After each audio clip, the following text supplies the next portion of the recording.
Sa bawat halalan sa Pilipinas, paulit-ulit nating naririnig ang parehong mga apelyido ng mga politiko. Mga dinastiya, pamilya, at iilang personalidad na tila ba sila lamang ang may karapatang mamuno. Marami ang nagtatanong, may pag-asa pa ba tayong umunlad kung hindi nagbabago ang mga lider na nakaupo? Natural na mawalan ng pag-asa ang ilan, lalo na tila hindi natututo ang taong bayan sa pagboto. Ngunit kung susuriin ng malalim, ang kinabukasan ng bansa ay hindi lamang nakasalalay sa iilang tao sa gobyerno. May malaking papel tayong lahat na mga Pilipino sa kung paano uunlad ang ating bayan. Ang tanong, may pag-asa pa ba? Ang sagot, oo naman, may pag-asa pa. Ang Pilipinas ay mayaman sa likas na yaman. May masisipag at malikhain na mamamayan. At may mataas na potensyal sa ekonomiya. Ang problema ay hindi kawalan ng kakayahan, kundi ang sistema at ang kultura ng pamamahala. Kung paulit-ulit lang ang mga politiko, natural na paulit-ulit din ang uri ng pamamahala. Ngunit tandaan, ang mga politiko ay nakaupo dahil tayo mismo ang bumoboto sa kanila. Ano-ano ang mga dapat nating gawin bilang mamamayan at bilang Pilipino? Pagbabago sa kamalayan ng mamamayan. Kailangang turuan ang mga Pilipino na bumoto hindi dahil sa pangalan, kasikatan o pamimigay ng pera, kundi dahil sa plataporma at track record. Ang edukasyon sa pagboto ay napakahalaga. Pagpapalakas sa edukasyon. Ang tunay na susi ng pag-unlad ay matatag na sistema ng edukasyon. Kapag ang kabataan ay may tamang kaalaman, mas marunong silang kumilatis ng lider at handa silang lumikha ng makabagong solusyon sa mga problema ng bayan. Pag-angat ng ekonomiya sa pamamagitan ng maliliit na negosyo. Hindi dapat palaging umaasa sa gobyerno. Kung bawat Pilipino ay matutong magnegosyo, magsimula ng sariling paraan ng kabuhayan o maging produktibo sa kani-kanilang larangan, makakatulong ito sa pangkalahatang paglago ng ekonomiya. Pagbabantay at pagkilos ng mamamayan. Hindi natatapos ang obligasyon sa pagboto. Kailangang maging mapanuri, maging aktibo sa social media at komunidad, at manindigan laban sa katiwalian. Ang isang lipunang hindi nakikialam ay mas madaling naaabuso ng mga nasa kapangyarihan. Pagbabago ng kultura ng pwede na. Sanay na ang mga Pilipino sa palusot, sa sistema ng padrino at sa paikisama.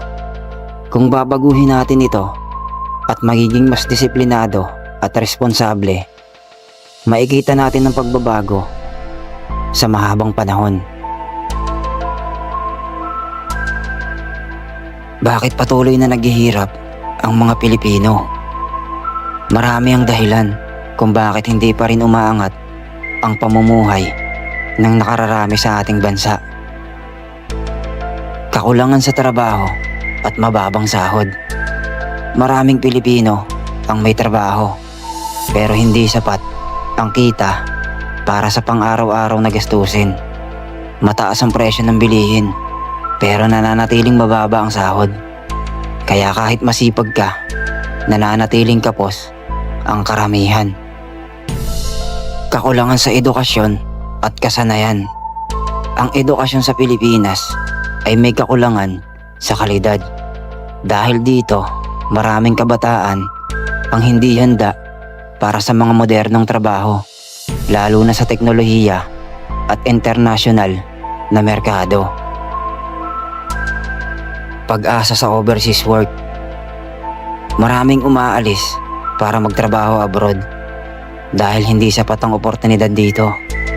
Bagamat nakakatulong ang remittance, nagiging dahilan ito ng brain drain o pagkawala ng mga mahuhusay na manggagawa sa bansa. Ang tanong, may kinalaman ba ang mga politiko? Oo naman, malaki ang kinalaman ng mga politiko. Una, katiwalian at korupsyon. Malaking bahagi ng pondo ng bayan ang napupunta sa bulsa ng mga tiwaling opisyal. Sa halip na mapunta sa edukasyon, ospital, kalsada at trabaho, nauuwi ito sa personal na yaman ng iilan. Ikalawa, political dynasties. Iilang pamilya lamang ang paulit-ulit na nakaupo sa kapangyarihan. Dahil dito, hindi na nagbago ang ideya at madalas ay inuuna nila ang sariling interes kaysa sa bayan. Ikatlo, kakulangan sa tunay na plataporma. Madalas puro pangako ang naririnig tuwing eleksyon, pero kulang sa konkretong plano. At kahit may plano, kulang sa implementasyon dahil mas inuuna ang pansariling interes at pamumulitika. Ikaapat, pagkontrol sa mamamayan. Dahil sa kahirapan, madaling bumigay ang iba sa mga pamimigay tuwing eleksyon. Pera, groceries, bigas. Dahil dito na itataguyod ang cycle ng maling pagboto. Ang tanong, kung may pag-asa pa bang umunlad ang Pilipinas, ay hindi dapat itapon lamang sa mga politiko, kundi dapat tanungin din natin ang ating mga sarili. Ano ang ambag ko para umunlad ang bayan? Totoo, mahirap baguhin ang sistema kung paulit-ulit lang ang mga nasa kapangyarihan. Ngunit ang tunay na pagbabago ay nagsisimula sa mamamayan. Sa tamang pagpili ng leader, sa pagiging responsable sa sariling buhay at sa pagtulong sa kapwa, ang pag-unlad ng Pilipinas ay hindi imposible. Ang tanong, ay handa ba tayong lahat na kumilos para dito? Patuloy na naghihirap ang mga Pilipino, hindi dahil kulang tayo sa talento o likas na yaman, kundi dahil sa kahinaan ng sistema, korupsyon, kakulangan ng oportunidad at kultura ng pamumulitika. May malaking kinalaman dito ang mga politiko, pero may bahagi rin ang bawat mamamayan sa pagpili at pagtanggap ng ganitong kalakaran.